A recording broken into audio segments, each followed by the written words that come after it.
Hey, everybody, welcome back. Today we're talking with Dr. Ada No with No Eyes Specialty Dry Eye Clinic in Little Rock, Arkansas. She's been operating that practice for about 2.5 years, and I'm super excited to talk with her today. So, Ada, welcome to the show. Thanks so much, Eric, for having me. Happy to be Hey, here. you bet. So I found it intriguing when we were just chatting found it intriguing when we were first introduced that you have a specialty only practice, that you only deal with dry eye patients, right? That's right. We definitely want to get into that a little bit. And I know you spent some time working in private practice before that. So Yeah. kind of what led to the desire to open a specialty only clinic? Yes, great question. One that I get often asked, and I will always be an open book because I think transparency is really important for other ODs to see because I think part of my story a lot of people will resonate with. So I grew up in the Pittsburgh area, went to Pennsylvania College of Optometry outside of Philadelphia, and upon graduation, I worked in private practice in a few different modalities, MD, OD, and then a OD owned practice. I graduated with a ton of student loan debt. I think that's the part that a lot of people can unfortunately relate to. So I worked a ton. I worked like alternating 6 and 7 days a week for years to pay off my student loan debt. Inevitably, by doing this, I got really, really burned out from optometry and I started to hate my profession, which is terrible looking back on it now, but it kind of was inevitable. I was working so much, cranking out so many refractions, and I was like, did I make a mistake? Like, is optometry really even what I want to do? Because of other life circumstances, my husband and I moved from outside of the Philadelphia area to Little Rock, Arkansas, where my little sister was living. So I moved there and I actually did nursing home optometry for a little while because I couldn't fathom thinking about being in like a primary care eye clinic. And during that time, I was like, what parts of my day do I actually enjoy or do I like, or what would help me see less number of patients? And, we had a dry eye clinic at the primary care practice I had. And I was like, I like spending time with these people. I also suffer from dry eye. So I was like, this is great. I'm young. How do people older than me feel? And so it became an idea that took me a while to kind of be brave enough to open. So I opened in Little Rock, Arkansas, so half the country away. Cold start, niche practice, don't know a single OD in that area. So this is why I tell people, like, you will be smarter than me. You will do it better than I did. I just did it literally out of me hating primary care optometry. And now looking back on it, I don't actually hate it. I just needed a little break from it to do Mm, something different. yeah. So I was like, well, I'm going to start it at just dry eye and then we'll just see how it goes. I can always add routine eye care if I want to, but that wasn't my goal. And, it's only been 2.5 years, but it's still open and I have not added primary care. I function as a referral only office and I did a lot of stuff to build that business up for sure. Yeah, I always find it really interesting how many parallels and how relatable that story is to even me, who's not a doctor or an optometrist or any, yeah, I'm a CPA. I don't work with a lot of optometrists, but also others in professional services. And this so often is the case where we jump in early in our career. Like I had the similar experience, right? Where jumped in early in my career, lots of tax returns. That's like the CPA, the small CPA practice story. You get into a bigger firm and you go auditing. Well, I didn't want to do that. So now we go to small firm, a lot of tax, and you get to this point of like, you like the idea or the concept of it. You like the industry, of course, because we spent all this time, effort, and energy and money to get the degrees and the Mhm. certifications and all that stuff.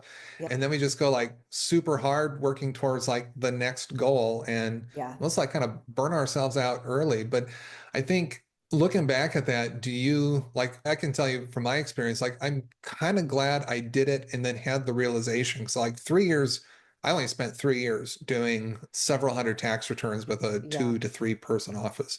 And that's a lot of work condensed into a short time. And it's like, Hmm. I don't know how people are doing this for 30-year Hmm. careers, right? Like, Hmm. how do you keep this pace?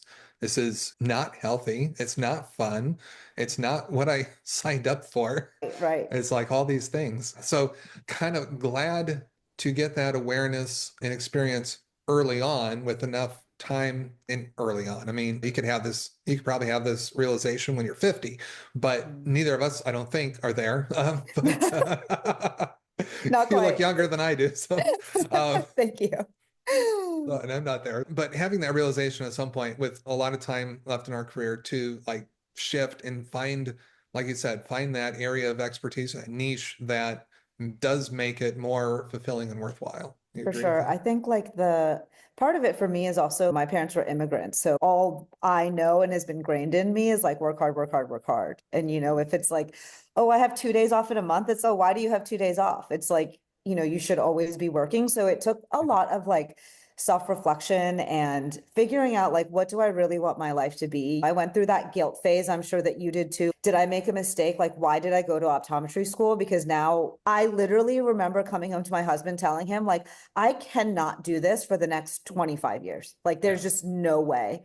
So I had to pivot in some way. And I really actually thought about leaving optometry and going back to school and was thinking of other things. And by that point, I had paid off my student loans, which was a big burden in terms of a monthly basis for me. That kind of is what kept me chained there because I had to make a certain income to pay for that, right? Once those were gone, I was like, well, I have a lot more freedom. I don't have to make a certain level of income. So I don't Yeah. regret what I did because financially it got me to different levels of freedom that now I can do what I want to, but I don't know that it was the best way. Yeah, fair enough. Okay, so let's talk more about the specialty only practice then, because in my experience, there's two major schools of thought behind this, right? Which is Mhm. one of them is it's doable, and obviously you're going to testify to the fact that it is doable, totally doable, specialty only. You don't need the traditional services, and it takes a different approach, a different marketing plan, referral only, or developing different relationships, Mhm. but it's so much like better if that's the area that you want to practice in. And then the other school of thought is there's several out there that I've run into over the years. It's like a specialty practice really needs to have that underlying like robust patient base, built-in demand to use as built-in demand for the specialty clinic. And so I know there's pros and cons to the route you went, but so let's start with the good, right? What are some of the Okay. things that you figured out while building your dry eye clinic that made it successful without needing the traditional practice underneath it or to support it? Well, I'll tell you my favorite thing about my practice is the volume of patients that I see. Okay. So I find joy that a busy day for me is 8 patients Oh, like that. And I'm exhausted, see 8, and I have taken care of each one of them. The appointment hasn't been rushed. I don't have a waiting room full of people. I don't have to crank them out. And that was kind of the reason for that pivot, right? It wasn't financial. It was literally like, what can I do that's sustainable that I will enjoy, feel that I have sense of purpose, I'm doing something and contributing to society in a good way. That is my favorite thing about the practice. Obviously, the referral, when I moved there, I hung my shingle up and it's like, nobody even knows who I am, right? So Little Rock is a small town, so lots of like people talk. They've kind of all known each other for a long time. They went to school together, have known each other.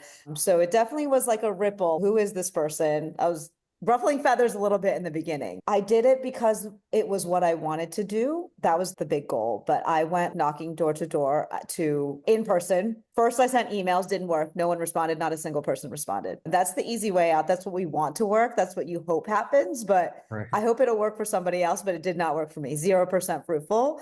So then I was like, all right, well, what else am I going to do? So I went door to door to optometry offices to just introduce myself. And that it ebbs and flows, right? Sometimes the office is really busy, I'm booked out, and then other times we could be doing better. So it's kind of like a never ending thing that you're working on. I don't know that you ever really get to that you don't need new patients or whatever. Yeah. I still am always doing things, outreaching to try to grow the business or make sure that it stays open. Right. Well, that's needed with all of us in business, right? Even if we feel like we have a full plate or full schedule, it's like, well, some of those people are eventually going to drop off or ghost Mhm. us, or maybe they Mhm. move or whatever. And there's always going to be this kind of recurring need. Plus, if you want to grow, and I don't know what your plans are about growth, foresee yourself bringing on more like associates into Yeah, your great practice, or are you question, keeping it Eric. This solo? is interesting. So I also haven't told you Okay. that my husband's job actually relocated him. So I actually live in the Dallas Fort Worth area. but my Oh, office is in Little Rock, Arkansas. So that's about a 4.5 hour drive. So okay. since January, I've actually been going back and forth every other week. So again, this is like Oh, super unconventional, right? It's not yeah. easy, but it's what I believe in my office and what I have created there. I love being there. I love practicing there. That's just not where I live anymore, right? So I go Interesting. back and forth every other week, which is not easy. It definitely takes a toll on me for sure. Sure. And then probably in the past week, we've had some news. So it's hot off the press. Okay. We'll be having an associate joining me starting in June at the Little Rock office. I Okay. will still go back and forth once a month, which will be a little easier for me. And then Hmm. I'm actually now going to be joining a practice here in this area as an employee. So it's kind of weird because I'm like an owner of one practice and then an employee at another practice, which is like an Yeah. interesting balance, but it helps me for sure see both sides of the story. But right now, my plate is very full. I don't want to open my own place in Dallas. I thought about that for a while, but it's a lot to manage emotionally and mentally as well. So employment for now is the right thing for me. I can always change my mind. I can buy in whatever it's going to be. But that's Sure. actually in a more primary care type of office that does have dry eye also. So obviously I'll be helping build that up. But I feel like I've had a good break and I don't dread like doing primary care. Like now I think Sure. I'll have a balance. I'll be working like 2 days a week there. So it won't be trying to avoid the burnout. Yeah. Okay. Interesting and fun. Very, right? Yeah, so that's kind of why I've built you never know until you get there, but like, is the business built off of that we needed a dry eye specialty practice there, or is it built off of me, Ada No, as a person, right? It's probably a Sure. little bit of both. So now I'm entering this other chapter that's okay, well, my books will be busy when I'm there because I already have a patient base, but my associate will not. So will patients go over? How am I going to make sure that we're filling her book, right? To make sure Hmm. that's viable for all of us. Right. But the goal always is to have a happy and healthy life that's a good work-life balance. With my one employee, she has kids. So I'm like, you got to take care of them. Like work will fall where it falls. And that's like the whole point of why I opened my own business to practice the way that I want to. So even with this incoming associate, the biggest reason why she's leaving her current employment is because the work-life balance is not great. So I think that's just so common in any healthcare, and I guess even in your industry too. So For I'm sure. hoping that I'm learning from the lessons that I had at younger ages and making sure that I'm making a better life in the future. Yeah, that's great. And those are all great points. I mean, you've pretty much, in a way, or I think what I hear you saying is that you took a look at what you wanted your quality of life to be, and then just almost kind of reverse engineered it into what work supports that, as opposed to so many of us do it the other way around, especially at first.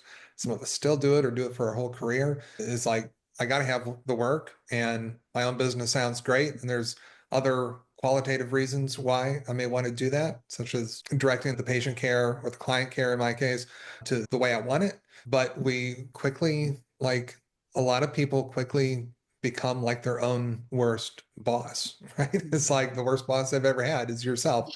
And if you don't take a step back from that and do some of the things it sounds like you have done, which is just really staying aware, really making that work-life balance, or I refer to it as like a work-life harmony, because it's not always Mhm. balanced or It's not equal, always. but That's they right. definitely integrate and work together. And then the life supporting the work and not the other way around is been your priorities. And you've been able to pull it off. That's like the amazing thing.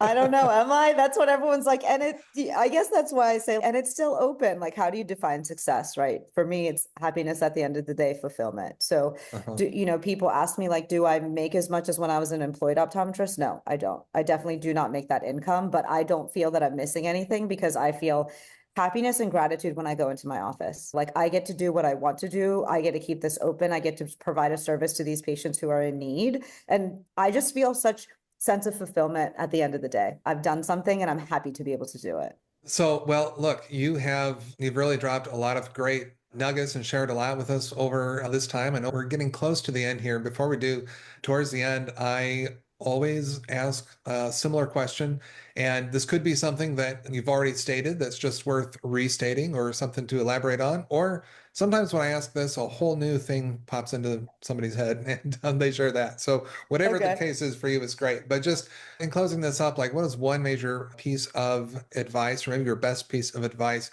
you'd give to others on their journey in independent optometry? My biggest piece of advice is to believe in yourself and don't listen to what other people say that you can and cannot do.